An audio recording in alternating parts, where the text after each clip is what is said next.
We have a real treat this afternoon. Our speaker is danah Boyd.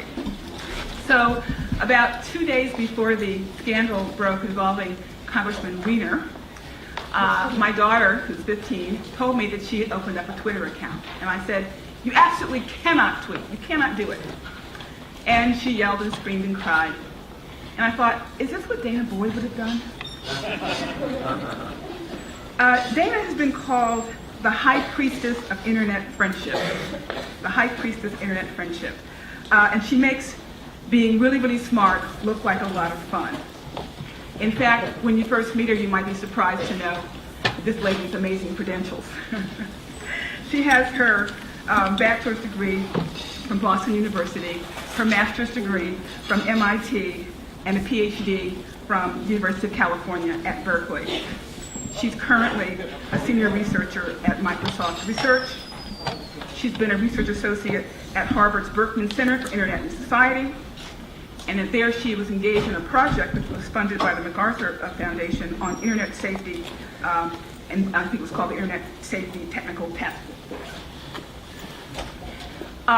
She has written a lot of articles and co-authored a book, Hanging Out, Messing Around, and Geeking Out, Kids Living and Learning with New Media.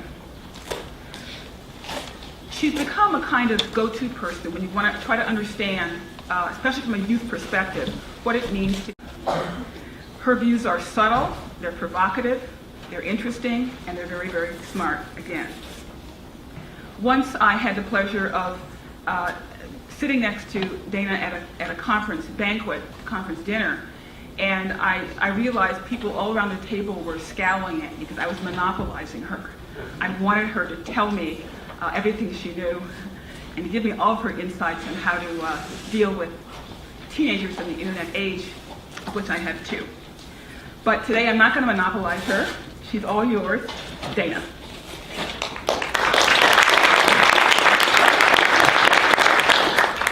Good afternoon. So today I want to talk to you about some of my research on young people and their use of social media.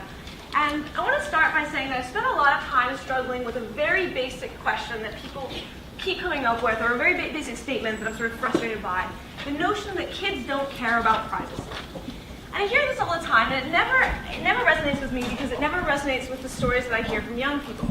This here's a quote from a young woman named Bly who actually put this quote up on youth radio, and it's delightful. And she says, "You know, my mom always uses the excuse about the internet being public when she defends herself, in reference to her mother looking in at all of her content.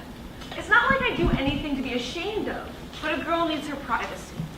Right, and this sort of gets to the core of one of the biggest challenges we face when trying to understand what's happening with social media. The fact that young people are very much participating in these very public spaces, but they're doing so even when they want a sense of privacy. So, for those who don't know me, I'm an ethnographer. I spend most of my time running around the United States talking to young people about their use of technology, trying to understand basically the cultural logic behind what they do and why they do it.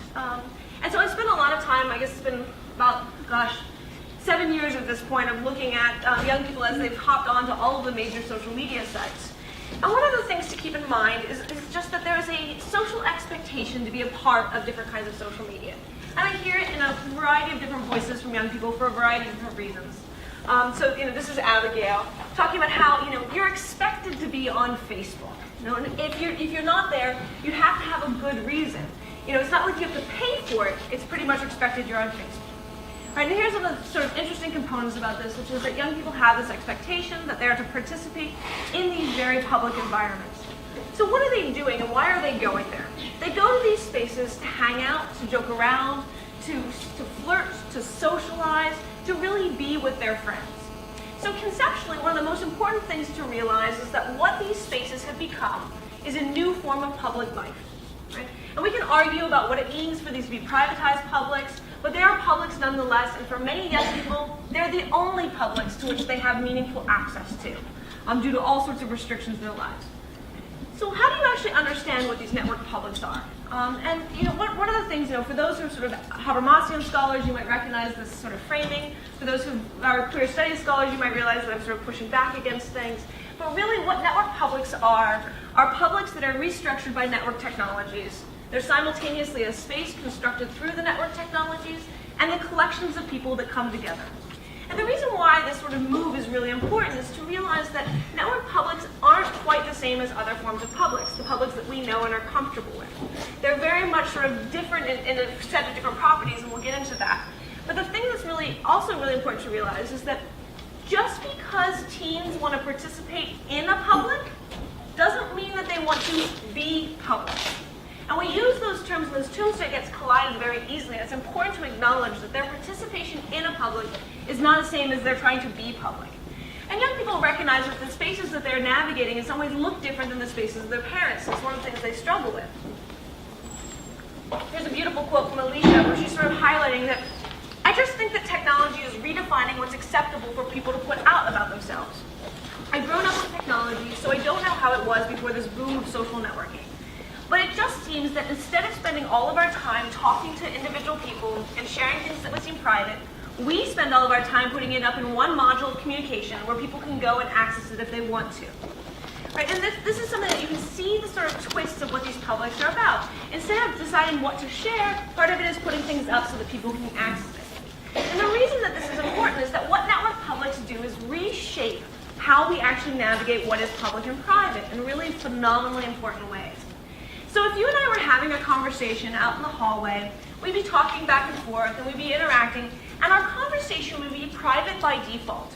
Not because it has to be private, but because it takes effort to make it public. Now you might decide that you want to share whatever I've said with a whole variety of people, and you go through a process of publicizing what I said. And you may play a Linda trick and try to record everything that I say, but that would be really socially awkward and a weird violation of the social norms. Because by default, when we're face-to-face with one another, we assume that our interactions are private. Online, everything shifts. The default interaction is public by default, private through effort. Public doesn't mean all people across all space and time. It means all the people for which I care about. And one of the things that you see with young people is that their articulation of who they are friends with on social network sites is in many ways their articulation of who they conceptually think of as part of their public. And they're building their sense of public in order to engage and to have a conversation with that public, and then to go out of their way to make things private. And that's important because young people do care about intimacy. They do care about finding ways to sort of pull back and find a way to actually have more private encounters. But they're much more conscious of the decision to make things private than they are to make things public. Of course, this creates all sorts of challenges. First off, what on earth are those kids doing, which is a classic refrain that I hear from parents. But what are the norms? What are the boundaries? And what you see is that young people actually have a really strong conceptual model of who they think that are part of their world. They're thinking in terms of boundaries. So, one of the things you'll hear is that, when young people like Chantal say, why are teachers on my page? I wouldn't go to a teacher's page and look at their stuff. So why should they look at mine? Right? This expectation that people should understand what the social norms are and that the social norms should operate as a reasonable boundary. And unfortunately, this tends to never work, especially for young people when they're faced with real structures of power, because they're constantly struggling with people who hold power, hold authority over them. And so you have this sort of tension, right, which is that young people believe that Facebook and these social media sites are for their friends and not for their parents. It's important to note that they don't even imagine corporations or the government as part of the audience, even as somebody that they want to resist. They're really conscious about resisting the people who they actually see and who they imagine in their power world. So they imagine teachers, they imagine law enforcement if that's part of their world, they imagine military recruiters, they imagine college admissions officers, but they do not imagine governments and corporations. So this becomes a really important thing for us to tease out is that when we think about privacy, is who's doing the looking, how are they doing the looking, why are they doing the looking, and what does it mean in relation to young people? Because what young people really want is they want a sense of having social privacy, a sense of understanding that they can have boundaries that are really important to them. So how does this actually play out? One of the challenges, with young people is that they'll talk a lot about sort of these things where sort of problems emerge. And I love Carmen. She's adorable, and she'll come up a couple times later on in this talk. And she talks about how she really loves her mother, and her mother is extremely important to her. So of course she wants her mother to be on Facebook. But the problem with it is that her mother has a tendency to overreact to everything, and she comments on everything. And from Carmen's perspective, she wants her mother to sort of look in and be respectful of the space, but she doesn't want her to talk. because the moment that she talks, everyone kind of disappears, right? And it becomes a real challenge for Carmen about how to navigate this.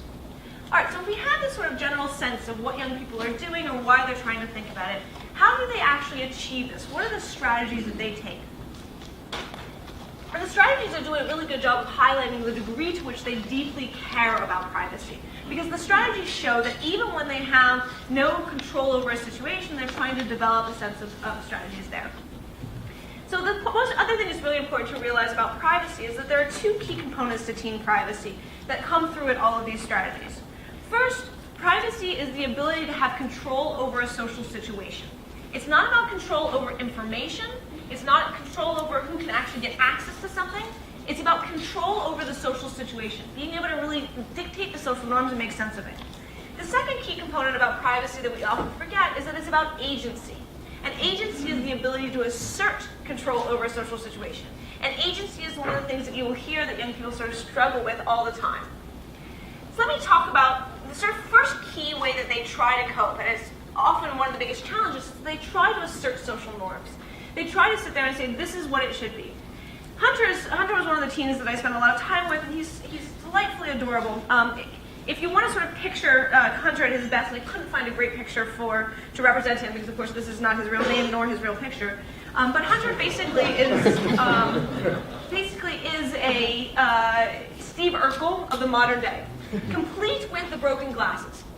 He's a young, geeky boy living in Washington, D.C., who is from a family. His parents, his mother is the only one living in the States. She's undocumented, and he's going to a charter school, which is very sort of geeky, and he's really excited about it. But he's dealing with these two very distinct worlds. On one hand, he has his mother's world, his cousin's world, the world in which he sort of lives in at home, and on the other hand, he has his school and their social norms. So one of the things for Hunter is he's constantly trying to assert that social norms should be the strict boundary, the way of sort of separating things out. But he often fails at this, right? And he highlights this when he says, when I'm talking to my friends on Facebook or I put up a status, something I hate is when people who I'm not addressing in my statuses comment on my statuses. In my old school, people always used to call me nerdy and that I was the least black person they've ever met. Some people say that, and I said on Facebook, should I take offense to the fact that somebody put the ringtone white and nerdy is for me? And it was a joke. And I guess we were all talking about it from school, and my sister comes out of nowhere, and she's like, "Aw, baby bro." And I'm like, "No, don't say that. I wasn't talking to you." Right? He says, how do you know what, how do you know when people are, who's being talked to with Facebook status updates? He said, I guess that's the point. Sometimes it's probably hard, but I think it's just a certain way you talk. I will talk to my sister in a different way than I talk to my friends at school. Right? And what he's highlighting is that he's trying to signal to the different people who are part of his audience what the social norms are. He's trying to set it up. In some ways, this is not that far different from the keep out signs that we've seen in physical spaces. This is a way of trying to make a signal. But Hunter highlights that this fails. This fails abysmally for him every time. And what I see from young people is that whenever they go back to social norms as a regulatory boundary, it fails and they get frustrated. Because people think that they have the right to look. And in particular, parents are the biggest abusers of this, although it tends to come in all forms. People think that they should look in just because they can. So in other words, just because you have access doesn't mean you're actually wanted, but young people struggle to actually do this. So, Person, when you want to try to understand, especially from a youth perspective, what it means to. Her views are subtle, they're provocative, they're interesting, and they're very, very smart, again. Once I had the pleasure of sitting next to Danah at a conference dinner, and I realized people all around the table were scowling at me because I was monopolizing her. I wanted her to tell me everything she knew and to give me all of her insights. You see it at Harvard's Berkman Center for Internet and Society, and there she was engaged in a project that was funded by the MacArthur Foundation on internet safety, and I think it was called the Internet Safety Technical Test. She has written a lot of articles and co-authored a book, Hanging Out, Messing Around, and Geeking Out, Kids Living and Learning with New Media. She's become a kind of go-to. We have a real treat this afternoon. Our speaker is Danah Boyd.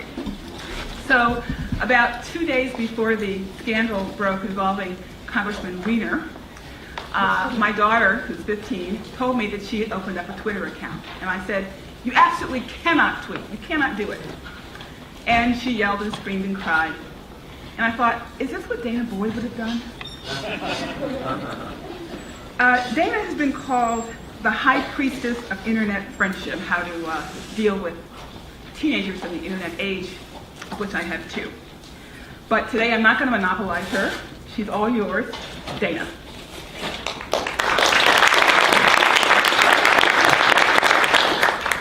Good afternoon. So today I want to talk to you about some of my research on young people and their use of social media. And I want to start by saying that I spent a lot of time struggling with a very basic question that people keep coming up with, or a very basic statement that I'm sort of frustrated with. The high priestess internet friendship.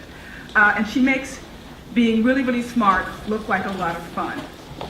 In fact, when you first meet her, you might be surprised to know this lady's amazing credentials.